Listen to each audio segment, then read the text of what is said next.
اعوذ باللہ من الشیطان الرجیم، بسم اللہ الرحمن الرحیم۔ معزز سامعین، السلام علیکم ورحمۃ اللہ وبرکاتہ۔ وقتاً فوقتاً آپ حضرات سے ملاقات ہوتی رہتی ہے اور آپ حضرات کی ضرورت کا خیال رکھتے ہوئے مختلف اعمال وظائف آپ کے گوش گزار کرتا رہتا ہوں۔ موجودہ دور کا جو سب سے بڑا مسئلہ ہے وہ معیشت کا ہے، خواہ وہ کسی عام آدمی کا ہو یا عالمی سطح پر ہو۔ معیشت کا ایک بہت بڑا مسئلہ ہے۔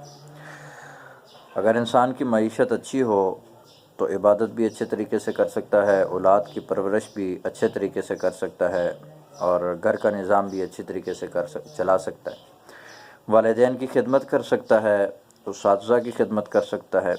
یعنی معیشت انسان کی زندگی کی ریڑھ کی ہڈی ہے۔ عزیزان محترم، آج آپ کے گوش گزار ایک چھوٹا سا عمل کروں گا، بہت نافع عمل ہے۔ کچھ عرصہ قبل یہ عمل مجھے ملا تھا اور میں نے پہلے بھی گزارش کی تھی کہ آپ حضرات کے گوش گزار وہی عمل کیا جاتا ہے جو ہمارے تجربے سے گزرے۔ تو میں نے کچھ دن یہ عمل کیا، الحمدللہ ثم الحمدللہ، مجھے اس سے خود نفع ہوا۔ میں یہ تو نہیں کہتا کہ آپ اس عمل سے کروڑ پتی بن جائیں گے اور راتوں رات آپ امیر ہو جائیں گے اور بڑی بڑی کوٹھیاں کھڑی کر دیں گے اور آپ کے پاس کوئی مرسڈیز یا لیموزین ایسی گاڑیاں آ جائیں گی، ایسا تو نہیں ہوگا۔ لیکن اللہ کے نام کی برکت سے انشاءاللہ تعالی آپ کسی کے محتاج نہیں رہیں گے اور اللہ رب العزت آپ کی ضرورتیں اپنے خزانوں سے پوری کرتے رہیں گے انشاءاللہ تعالی۔ باقی اگر آپ رزق حلال کماتے ہیں تو اللہ رب العزت آپ کے رزق حلال میں برکتیں عطا فرمائیں گے اور تھوڑے سے رزق میں بھی اللہ رب العزت آپ کا نظام بڑا اچھا چلائیں گے۔ اور رزق حلال جو ہے اس کی بہت ساری برکات ہیں۔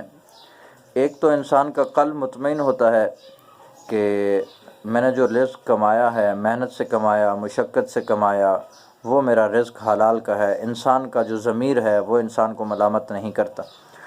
اور دوسرا جو اولاد ہے، کیونکہ آپ جو رزق کما کے لائیں گے وہ اولاد کو، بیوی بچوں کو کھلائیں گے، تو آپ کی اولاد جو ہے وہ مطیع اور فرما بردار ہوگی۔ پھر آپ کا جو دل ہے وہ اس حلال رزق کی برکت سے عبادت کی طرف راغب ہوگا۔ آپ کے گھر میں برکت ہوگی، خوشحالی ہوگی، اور سب سے بڑی بات یہ ہے کہ حق باری تعالی آپ سے راضی ہوں گے۔ تو کوشش کریں، رزق حلال کمانے کی کوشش کریں، خواہ وہ تھوڑا سا ہی کیوں نہ ہو لیکن رزق حلال ہو۔ تو ابھی جو عمل میں آپ کے نظر کرنے لگا ہوں، آسان عمل ہے، رمضان کی راتوں میں کر لیں، دن میں کر لیں تو آپ کے لیے یہ بہتر ہوگا انشاءاللہ، اس کی برکات پہلے سے بڑھ جائیں گی۔ سب سے پہلے آپ نے یہ کرنا ہے کہ آپ نے چاول کے 7 دانے لے لینے ہیں۔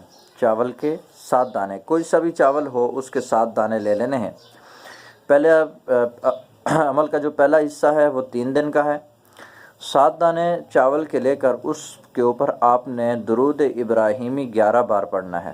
ہر چاول کے دانے کے اوپر 11 بار درود ابراہیمی۔ جب یہ 11 بار درود ابراہیمی آپ ہر دانے کے اوپر پڑھ لیں تو اس کے بعد آپ نے ان چاول کے دانوں کو دائنی مٹھی میں رکھ لینا ہے، سیدھے ہاتھ کے اندر مٹھی کے اندر ان کو رکھ لینا ہے، اور آپ نے ایاک نعبد و ایاک نستعین، یا اللہ یا عزیز یا فتاح یا رزاق، یا اللہ یا عزیز یا فتاح یا رزاق۔ میں پھر دوہرا رہا ہوں، یا اللہ یا عزیز یا فتاح یا رزاق۔ اس کو آپ نے 1100 بار پڑھنا ہے۔ ایک ہی نشست میں پڑھیں، 3 دن کا عمل ہے، اور جب یہ 1100 مکمل ہو جائے تو پھر ہر دانے کے اوپر آپ نے درود شریف کو 21 بار پڑھ لینا ہے۔ یہ آپ کا ایک دن کا عمل ہوا۔ اسی طرح دوسرے دن، پھر تیسرے دن، 3 دن کے بعد پھر آپ نے روزانہ اس کو 111 بار پڑھ لینا ہے۔ پھر دم کرنے کی ضرورت نہیں ہے۔ پہلے جو 3 دن گزریں گے اس میں آپ نے دم کرنا ہے، اس کے بعد آپ کو دم کرنے کی ضرورت نہیں ہے، بلکہ عمل کو آپ نے روزمرہ کی زندگی میں، روٹین میں آپ نے 111 بار اس کو جاری رکھنا ہے۔ اللہ رب العزت سے دعا ہے کہ اللہ رب العزت آپ کا اور میرا حامی و ناصر ہوں۔ اللہ رب العزت ہمارے رزق میں، مال میں، جان میں، اولاد میں برکت عطا فرمائے۔ اللہ رب العزت ہمیں، مجھے، آپ کو، پوری انسانیت کو اپنے خاص اپنے رحمت سے نوازیں۔ اپنا خیال رکھیے گا۔ والسلام۔